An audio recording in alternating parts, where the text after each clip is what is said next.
स्वागत है आप सभी को हमारे इस यूट्यूब चैनल पर। आज के इस वीडियो में मैं आपको बताऊंगा class 9th civics chapter 4 important question, जिसका टॉपिक है आपका संसद, पेज 65-66, ठीक है, 67।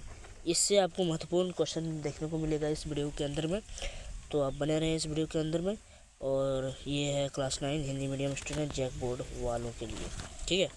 तो आप सभी को एक शॉर्ट वीडियो के माध्यम से बताया होगा, अच्छे से नहीं देख रहे तो उसे देख लीजिएगा। इस वीडियो इस चैनल पर क्लिक करके शॉर्ट में जाइएगा, वहाँ पर देखिएगा, शॉर्ट देखिएगा। तो देखने के बाद आपको मिलेगा एक शॉर्ट वीडियो, उसमें मैं बताया हूँ क्लास 9th का मैथ चैप्टर, ऑल चैप्टर से इम्पोर्टेंट जो फार्मूला है उसे मैं निकाल के सीट एक है फार्मूला सीट, ठीक है। तो उसका वीडियो जल्दी आने वाला है, तो उसे देखना नहीं भूलिएगा, ठीक है।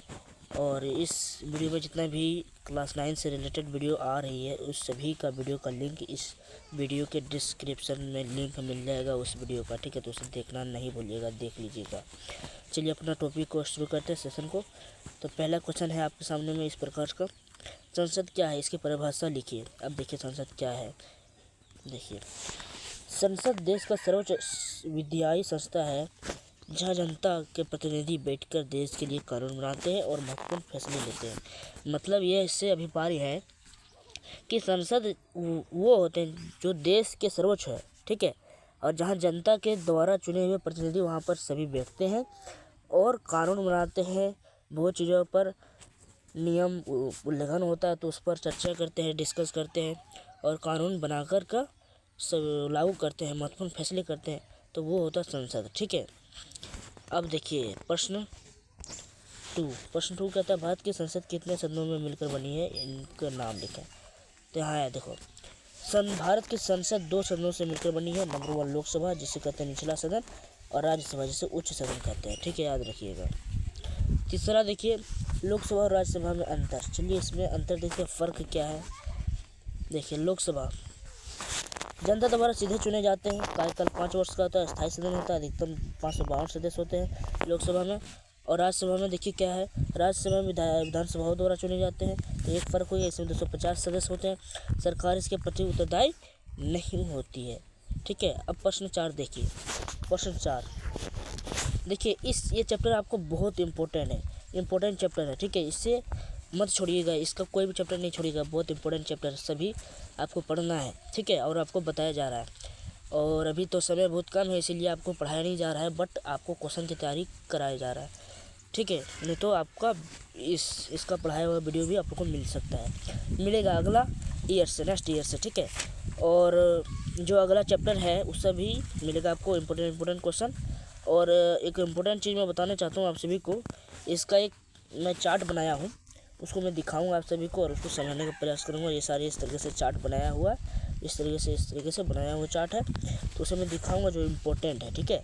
उसका भी वीडियो आएगी, थोड़ा सा लेट लगेगा लेकिन आएगा। संसद के मुख्य कार्यों को लिखें। तब संसद का मुख्य भी कार्य होता है, क्या क्या होता है उसे देखेंगे। इम्पोर्टेंट कार्य, विशेष कार्य क्या है। देखिए, कानून बनाना, सभी जनता द्वारा चुने हुए प्रतिनिधि संसद में बैठ करके कानून बनाता है। फिर बजट पास करता है, ठीक है। सरकार की निगरानी करना, राष्ट्रीय मुद्दों पर चर्चा करना, प्रधानमंत्री और मंत्रिपरिषद का गठन करना, तो ये सारी चीज़ें संसद का मुख्य कार्य होता है। अब देखिए 5वां नंबर, भारत में कानून बनाने की प्रक्रिया लिखिए। कानून बनाने की प्रक्रिया, अब देखिए कानून बनाने का प्रक्रिया क्या क्या होता है भारत में कानून बनाने का प्रक्रिया। देखिए, नंबर 1, किसी बिल को लोकसभा और राज्यसभा में पेश किया जाता है। देखिए, जब कानून बनाने की प्रक्रिया कैसे होती है, अब यहाँ थोड़ा सा ध्यान दें। कानून बनाने की प्रक्रिया होता है, कोई भी चीज़ से कहीं से स्टार्ट होता है तो सबसे पहले उस चीज़ में सभी जनप्रतिनिधि चुने जाते हैं, उसका हस्ताक्षर होता है, उसका मोहर लगा जाता है, उसमें सब चर्चा हो जाता है। जब राजी हो जाता है तब लोकसभा में भेजा जाता है। जब लोकसभा में भेजा जाता है तो वहाँ के सभी प्रतिनिधि, वहाँ के सभी मेंबर उनको जांच करते हैं, इस मुद्दों पर नियम जो बन रहा है उस पर सबसे पहले विचार करता है, अपने विचार को प्रस्तुत करता है। फिर प्रस्तुत करने के बाद अगर सबका राज़ी हो जाता है कि हाँ ये कानून अच्छा है, तब जाकर के ये राज्यसभा में जाता है। राज्यसभा में जाकर के सभी प्रतिनिधि उसी प्रकार जब ये साइन सिग्नेचर और मोहर कर देंगे, स्वीकृति दे देंगे, तब लास्ट में अंतिम में आपका चल जाएगा राष्ट्रपति।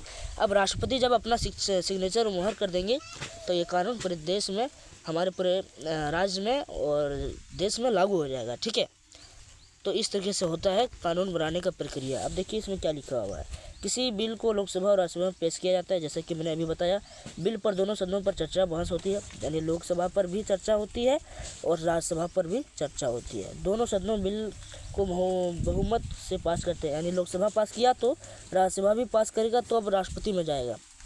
अगर यहाँ पर 1-2 पास करेगा और बाकी नहीं पास करेगा तो ये आगे ही नहीं जाएगा। यहाँ पर सभी मेंबर का बहुमत होना चाहिए, का राज़ी होना चाहिए, तब जाकर के ये राज्यसभा में जाएगा। फिर राज्यसभा के सभी सांसद अगर बोलेंगे हाँ तो सभी मेंबर बोलेंगे हाँ, तब ये राष्ट्रपति में जाएंगे और फिर ये लागू हो जाएगा। फिर बिल राष्ट्रपति के पास भेजा जाता है। फिर राष्ट्रपति की मंजूरी मिलने पर बिल कानून बन जाता है। वही चीज़ यहाँ पर बिंदु के तौर पर लिखा गया है, जैसा कि मैंने अभी बताया। 6 नंबर कहता है संसद का सबसे महत्वपूर्ण कार्य कौन सा है और क्यों? संसद का सबसे महत्वपूर्ण कार्य है और क्यों है? देखिए, संसद का सबसे महत्वपूर्ण कार्य कानून बनाना है, क्योंकि देश का शासन कानूनों पर ही चलता है। तो आप समझ चुके हैं क्या है। चलिए अब बढ़ेंगे हम लोग 7 नंबर। संसद सरकार पर नियंत्रित कैसे करता है? संसद जो है वो सरकार पर कैसे नियंत्रित करता है? तो सवाल पूछकर, चर्चा और बहस के माध्यम से, अविश्वास प्रस्ताव लाकर और बजट के नियंत्रण कर। ठीक है, सवाल पूछकर कोई भी काम हो रहा है तो उस पर सवाल पूछना बहुत सीधी सी बात है, तो वो सवाल पूछ करके भी नियंत्रण कर सकते हैं। चर्चा, उस पर हर चीज़ों पर डिस्कस करेंगे। ठीक है, और अविश्वास प्रस्ताव लाकर भी कर सकते हैं कि उसे, जैसे कि संसद को कोई चीज़ पर विश्वास नहीं है तो वो प्रूव करेगा तो उसे विश्वास होगा, तो विश्वास होगा तो नेतृत्व में रहेगा सरकार। ठीक है, और बजट को नियंत्रित करके। 8वां नंबर देखिए, लोकसभा और राज्यसभा की तुलना में अधिक शक्तिशाली क्यों माना जाता है?